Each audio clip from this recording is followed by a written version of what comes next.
नमस्कार दोस्तों, मैं विकास सर आप लोग का स्वागत करता हूं।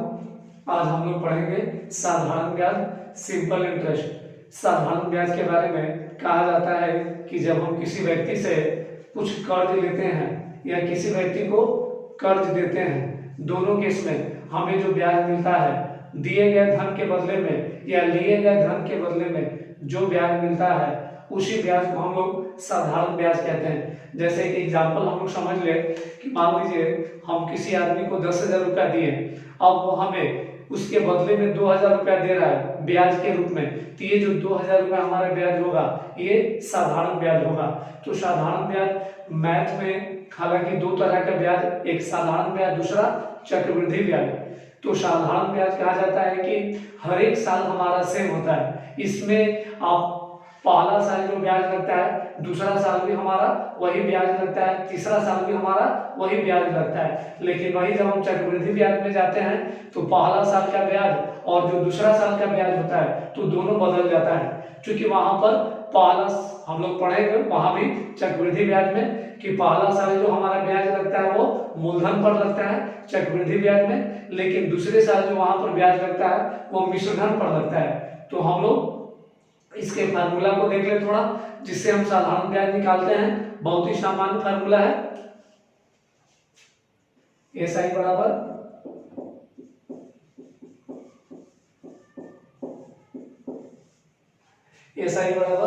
P into R into T बटा 100, जहां SI हमारा साधारण ब्याज, P हमारा मूलधन, R हमारा दर, T हमारा समय। आप इसको लिख भी सकते हैं, ये फार्मूला बहुत ही इंपॉर्टेंट है और इसके द्वारा बड़े से बड़े क्वेश्चन को भी आप सॉल्व करेंगे। इसमें बहुत सारा अलग अलग टाइप का भी क्वेश्चन को बनाएंगे। हम लोग अब क्वेश्चन को देख लें। 6, अब हम लोग इस क्वेश्चन को समझ लें। ये क्वेश्चन आपसे बोल रहा है 6,000 रुपया पर 6% वार्षिक दर से 8 महीने का साधारण ब्याज तथा मिश्रधन क्या होगा। तो यहाँ पर हम लोग देखेंगे कि जब भी हम किसी व्यक्ति से जो उधार लेते हैं तो वो हमसे क्या होता है, दर प्रतिशत होता है, उसी के आधार पर वो हमसे जो दर होता है उसी के अनुसार हमारा ब्याज लगता है, साधारण ब्याज लेता है। तो यहाँ पर आप लिख ले फार्मूले को, SI बराबर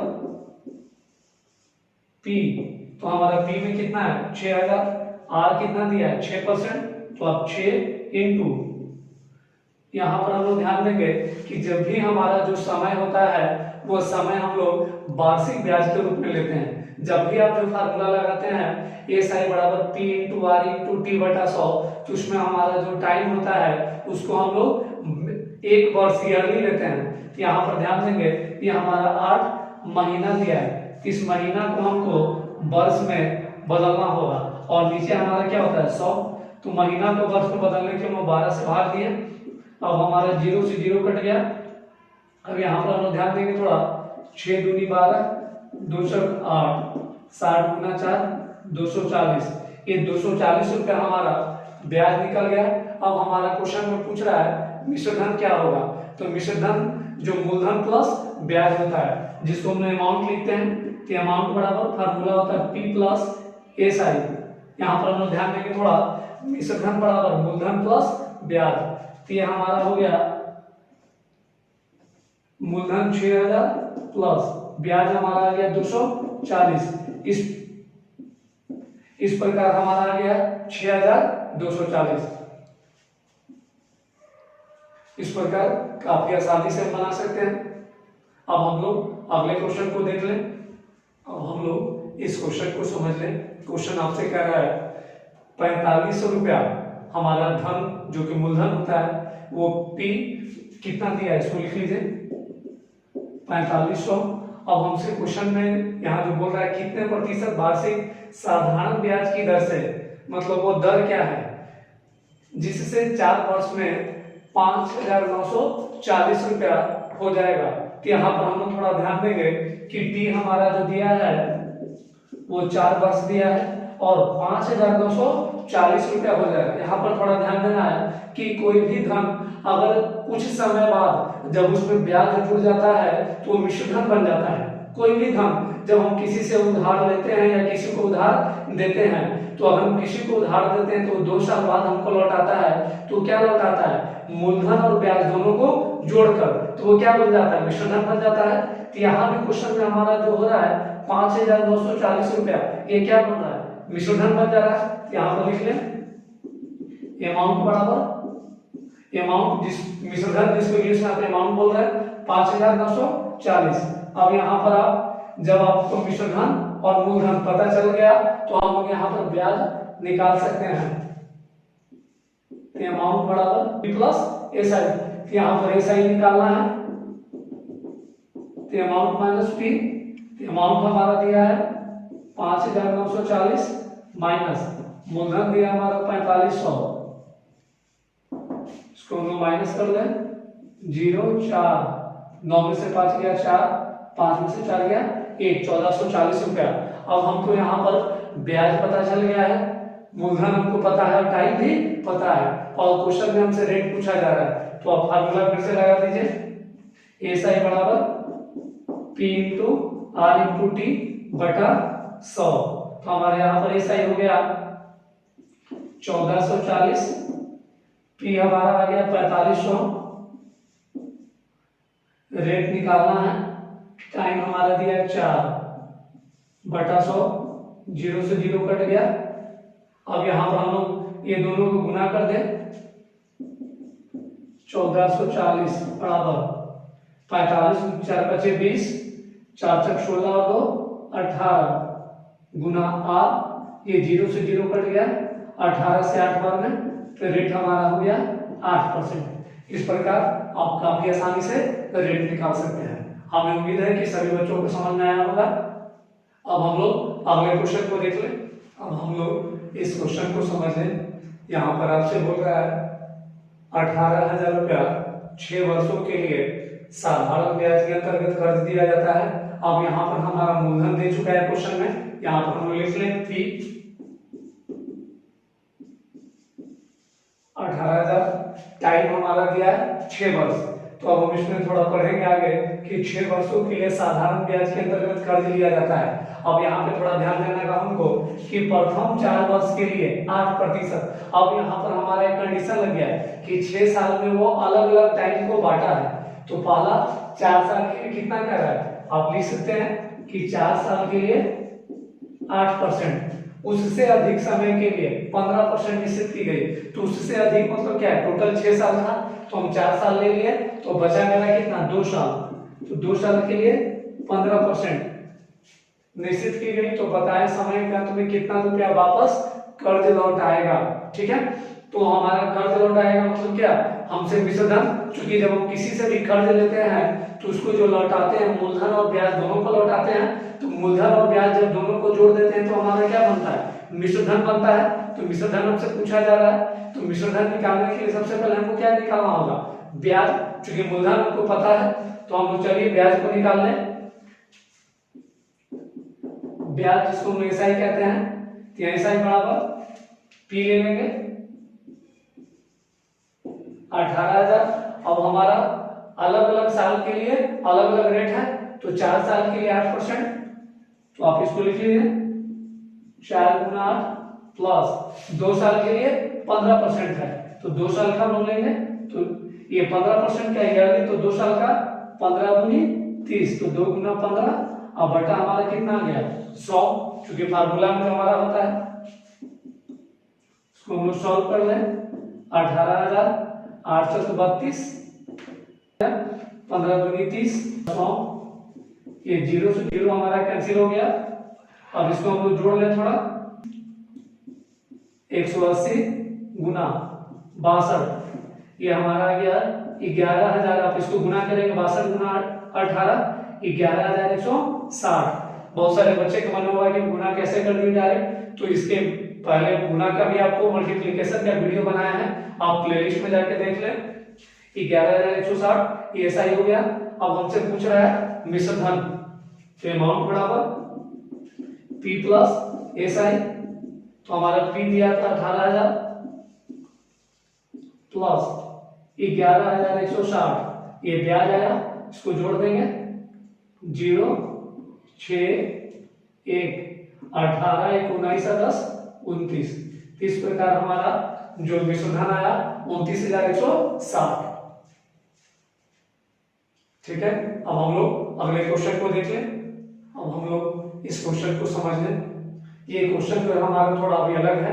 ये क्वेश्चन आपसे बोल रहा है किसी राशि का 8% वार्षिक एसआई, जिसको साधारण ब्याज कहते हैं, साधारण ब्याज की दर से कितने वर्षों में मूलधन के बराबर हो जाएगा। तो यहाँ पर हम लोग थोड़ा सा ध्यान देंगे कि यहाँ पर जो हमसे बोल रहा है कि 8% ब्याज की दर से कितने वर्षों में मूलधन के बराबर हो जाएगा। तो इस तरह का जब भी केस अगर आपसे बोले कि जो ब्याज है वो मूलधन के कितने गुने के बराबर हो, तो इसके लिए हम लोग का एक तरीका होता है एसआई बराबर पी इंटू एन। एसआई बराबर पी इंटू एन। तो यहाँ पर इसके लिए हम लोग थोड़ा सा इसको ब्रेक कर दें, P into R into T बटा 100 बराबर पी इंटू एन। पी से पी हमारा कट गया, आर इंटू टी बराबर एन इंटू 100। तो हमको याद रखना है जब भी आपसे अगर बोले कि एसआई साधारण ब्याज मूलधन का 1 गुना हो, क्वेश्चन में आपको दिया रहेगा 4 गुना 5 गुना या तो बराबर, तो उसके लिए हम सीधे करेंगे, इतना हमको करने की जरूरत नहीं है, सीधे आर इंटू टी बराबर एन गुना 100। तो हम लोग यहाँ पर इसी फार्मूले का यूज करेंगे, आर इंटू टी बराबर एन गुना 100। तो याद रखना है बच्चे की कब यूज करेंगे, जब हमसे अगर बोला जाए कि साधारण ब्याज मूलधन का इतना गुना हो रहा है। ये क्वेश्चन आपसे पूछेगा, ये क्वेश्चन सामने भी हमारा है, तो इसी के लिए हम लोग ये लगाते हैं आर इंटू टी बराबर एन गुना 100। तो ये मेरा रेट दे चुका है 8। क्वेश्चन में हमसे टाइम पूछा जा रहा है, तो टी। अब यहाँ पे हम लोग ध्यान देंगे मूलधन के बराबर हो जाएगा, तो जब मूलधन के बराबर होगा तो एन का मान हमारा कितना होगा 1 गुना 100। तो टी बराबर 100 बटा 8। अब इसको हम लोग थोड़ा सा भाग दे दें, 4 से 25, 4 दूनी 8। अब भाग में लगेगा 25 बटा 2, तो 12.5 साल इसको लिख सकते हैं। इस प्रकार हमारा टाइम आ गया 12.5 साल। हमें उम्मीद है कि सब लोग को समझ में जरूर आया होगा। ठीक है, हम लोग अब अगले क्वेश्चन को देख लें। अब हम लोग इस क्वेश्चन को थोड़ा समझ लें। क्वेश्चन आपसे जो बोल रहा है कि किसी राशि को उतने वर्ष के लिए कर्ज दिया जाता है, उतने वर्ष से पता नहीं हमको अभी, उतने वर्ष के लिए कर्ज दिया जाता है जितना ब्याज का दर प्रतिशत है। मतलब कि जो जितने वर्ष के लिए कर्ज दिया गया उतना ही दर प्रतिशत है, मतलब दोनों सेम है। क्वेश्चन कह रहा है ना कि किसी राशि को उतने वर्ष के लिए कर्ज दिया जाता है जितना ब्याज का दर प्रतिशत हो। ठीक है, ये तो हमको यहाँ से पता चल गया कि दोनों का दोनों क्या है, जितना दर प्रतिशत उतना ही वर्ष है, मतलब दोनों सेम है। तो एसआई मूलधन का 4/9 गुना। अभी हम लोग जस्ट पिछले क्वेश्चन में पढ़ा है कि जब भी हमसे बोले कि एसआई मूलधन का इतना गुना हो, तो इसके लिए हम लोग क्या करते हैं, आर इंटू टी बराबर एन गुना 100। जब भी आपसे बोले सीधे लगा देना है, कुछ नहीं सोचना है, बस सीधे आपको यूज कर देना है। आर इंटू टी बराबर एन गुना 100 कब लगाएंगे, जब एसआई मूलधन का एन गुना हो, उसके लिए सीधे हम यूज करते हैं। ये कैसे आया हम पिछले क्वेश्चन में देखे हैं। तो हम लोग यहाँ पर ध्यान देंगे कि जितना मेरा वर्ष उतना ही हमारा क्या है, दर का प्रतिशत है। तो आर बराबर क्या दिया है, टी। क्वेश्चन के अनुसार हमसे निकालना क्या है, हमको पूछा जा रहा है ब्याज का दर, मतलब रेट निकालना है। ब्याज का दर क्या है, दर जिसको हम क्या कहते हैं, रेट। तो टी को भी हम लोग आर के रूप में, तो आर गुना आर। एन का मान कितना गुना हो रहा है मूलधन का, 4/9। तो 4/9 गुना 100, आर गुना आर स्क्वायर, ये 400/9। स्क्वायर में ना इधर गया तो वर्गमूल में, तो आप जानते हैं कि जब ये निकलेगा 400 का कितना 20 और 9 का कितना वर्गमूल आएगा 3। तो इस प्रकार इसको हम लिख सकते हैं 6.2/3%। इस प्रकार हमारा जो रेट निकला वो 6.2/3%। काफी आसानी से आप इसको बना सकते हैं। ठीक है, अगर सभी बच्चों को अगर जो भी हम बता रहे हैं आपको अच्छा लग रहा हो तो आप प्लीज लाइक जरूर करें। हमारे चैनल को जो अभी तक सब्सक्राइब नहीं किए हो सब्सक्राइब कर दें और अपने दोस्तों को भी वीडियो शेयर करें। अब हम लोग अगले क्वेश्चन को देख लें। अब हम लोग इस क्वेश्चन को थोड़ा समझ लें। यहाँ पर जो हमसे बोला जा रहा है कि कोई ब्याज 6 वर्ष दुगना हो जाता है तो वह राशि कितने वर्षों में SI की दर से 4 गुना होगा। मतलब क्वेश्चन में आपसे सीधे बोला जा रहा है कि 6 साल में हमारा दुगना हो गया। तो अब आपसे पूछ रहा है कि कितने वर्ष में SI की दर से, क्योंकि अभी साधारण ब्याज हम पढ़ रहे हैं, तो कितने वर्ष में साधारण ब्याज की दर से 4 गुना होगा। तो 4 गुना होने का जो टाइम वो आपसे पूछ रहा है। तो यहाँ पर हम लोग ध्यान देंगे थोड़ा, इस क्वेश्चन में दोनों के लिए हमारा ब्याज का दर क्या है, सेम है। आप लोग थोड़ा यहाँ पर ध्यान देंगे, 6 वर्ष में दुगना हो रहा है उसी रेट से, मतलब जो रेट है उसी से वो क्या हो रहा है, 6 वर्ष में दुगना हो रहा है। तो कह रहा है कि वह राशि कितने वर्षों में SI की दर से 4 गुना हो जाएगा। तो जब भी ब्याज का दर आपको क्या हो, निश्चित हो, एक ही ब्याज का दर है, लेकिन धन क्या होता है, अलग अलग टाइम के अनुसार वो अलग अलग बढ़ता है। तो यहाँ पर इस सब जब भी इस तरह का केस हमको दिया जाएगा कि जब दर निश्चित हो और हमारा T1 T2 के अनुसार ये धन हमारा N1 हो रहा है, T2 क्या हो रहा है, T2 वर्ष के बाद N2 हो रहा है, मतलब T1 वर्ष के बाद हमारा धन N1 गुना हो रहा है, T2 वर्ष के बाद N2 गुना हो जा रहा है, और दोनों में हमारा दर क्या है, सेम है, क्योंकि सेम दर से होता है। इस तरह का केस में आप सीधे फार्मूला लगाएंगे, T1 बाई T2 बराबर N1 माइनस 1 बटा N2 माइनस 1। आप आसानी से इसको बना सकते हैं, बहुत आसान तरीका है। T1 बाई T2 बराबर N1 माइनस 1 बटा N2 माइनस 1। अब इसमें हम थोड़ा डाटा को सेट कर लें। 6 वर्ष में दुगना बोल रहा है, तो 6 बटा 2 माइनस 1। अब कह रहा है कितने वर्षों में, तो T2 4 गुना हो जाएगा, तो 4 माइनस 1। यहाँ पर हम लोग T2 हमसे पूछा जा रहा है, तो 6 बटा T2 बराबर 2 में से 1 गया 1, 4 में से 1 गया 3। अब इसको लोग क्रॉस कर लें, T2 बराबर 18 साल। इस प्रकार काफी आसानी से इसको बना सकते हैं आप। 18 साल आपका आंसर हो गया। ठीक है, हम लोग अब अगले क्वेश्चन को देख लें। हम लोग अब इस क्वेश्चन को समझ लें।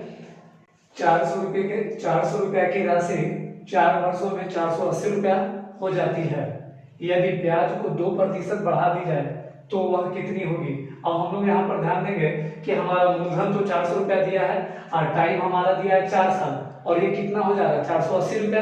तो 480 रुपया हो जा रहा है, मतलब क्या, मिश्र धन। आपको हम शुरू में भी बोले थे कि जब भी मूलधन में ब्याज जुड़ जाता है तो क्या बन जाता है, मिश्र धन बनता है। यदि ब्याज को 2% बढ़ा दी जाए, अब कह रहा है कि ब्याज को कितना बढ़ाना है, 2% बढ़ा देना है। ब्याज को 2% बढ़ा दी जाए, तो सोचिए 2% बढ़ा दी जाए कितना में, 4 वर्षों में। क्योंकि 4 वर्ष में हमारा कितना बढ़ रहा है, 2% बढ़ रहा है, पहले से जितना होगा। तो अब यहाँ पर हम लोग देखेंगे कि जब 2% बढ़ाएंगे तो 4 साल में कितना बढ़ जाएगा, क्योंकि 2% वार्षिक बढ़ा रहा होगा हर एक साल का। तो 4 साल में कितना बढ़ जाएगा, 4 गुना 2 8% हमारा। तो ये जो 8% वृद्धि होगा ये किसका होगा, ब्याज में वृद्धि हो जाएगा। जो हमारा ब्याज होगा वो बढ़ेगा कितना, 8%। तो अब यहाँ पे ध्यान देंगे हम लोग कि हमारा क्या दिया है, 400 रुपया की राशि। तो ये जो 8% हमारा ब्याज बढ़ रहा है, तो ब्याज हम लोग किससे निकालते हैं, मूलधन से निकालते हैं। मूलधन से ही हमको ब्याज पता चल रहा है, क्योंकि किसी को जो हम कर्ज देते हैं उसी के बदले में जो मूलधन होता है उसी के बदले में हमको क्या देता है, ब्याज देता है। तो अब हमको 8% हो रहा है, क्योंकि हमारा 4 साल में कितना बढ़ गया, 2%। तो 4 दूनी 8%। तो 400 का हम लोग निकाल देंगे, 8% कितना रुपया बढ़ गया, 32 रुपया हमारा बढ़ गया क्या, ब्याज। पहले से जब 2% का हम लोग इंक्रीज किए, 2% जब हमारा ब्याज बढ़ गया तब हमारा ब्याज कितना बढ़ गया, 32 रुपया हमको और ब्याज पहले से ज्यादा मिलेगा। तो अब आपसे क्या बोल रहा है कि जब 2% बढ़ जाएगा तो वो कितना हो जाएगा, मतलब अब ब्याज जुड़ेगा तो वो मिश्र धन कितना बन जाएगा। क्वेश्चन आपसे यही पूछ रहा है। तो यहाँ पर हम लोग देख ले थोड़ा, पहले से मिश्र धन हमारा कितना था, 480 रुपया। अब बढ़ने के कारण 32 रुपया उसमें और आके ऐड हो जाएगा। तो आप इसको जोड़ दें, कितना आ गया, 2 8 3 11 4 1 5 512 रुपया। मतलब ये जो 400 रुपया धन था वो अब कितना बन जाएगा, 512 रुपया बन जाएगा। कब, जब 2% का वृद्धि हो रहा है 4 साल में तो इसके लिए हम सीधे बस ये वृद्धि निकाल कर जितना हमारा मूलधन था उसका उतना परसेंट 8%, तो 32 रुपया, 480 प्लस 32 512 रुपया। हमें उम्मीद है कि सारे बच्चों आप लोग को समझ में जरूर आया होगा। आप काफी मन से इस वीडियो को देखे भी। आपको एक और बता दें खुशी की बात कि हम लोग अब 1K के नजदीक पहुंच चुके हैं, पहुंचने ही वाले हैं। तो आप लोग थोड़ा और सपोर्ट करें कि हमारा पूरा 1K जो है ये बाउंड्री हमारा उसके नजदीक है, ये पार कर जाए और आपका जितना अगर हमें सपोर्ट मिलेगा, आपका जितना अगर हमें सब्सक्राइबर मिलेगा, तो हम बहुत जल्दी यूट्यूब पर अब लाइव क्लास भी आप लोगों को लेंगे। क्योंकि बहुत सारे बच्चे कहते हैं कि सर आप लाइव क्लास लें, तो आप लाइव के लिए थोड़ा सा सपोर्ट कर दे। जितने भी बच्चे हैं इस वीडियो को अपने एक बच्चे कम से कम अपने 5 से 10 दोस्तों के बीच आप फैला दे, जितना आप फैला सकते हैं आप इसको फैला दे। आप जितना जल्दी फैलाते हैं उतना जल्दी हम आपके पास YouTube पर लाइव होंगे और आपके मन का भी एक क्वेश्चन को से हम लोग दूर कर देंगे। क्योंकि बहुत सारे बच्चे का है कि सर आप लाइव ले, तो आप प्लीज एक सपोर्ट करें कि हमारा हम लोग 1K का सब्सक्राइबर को जो है वो बाउंड्री उसको पार करके, ठीक है। Thank you. आप लोग आज इतने समय तक पूरे वीडियो में बने रहे। जय हिंद, वंदे मातरम।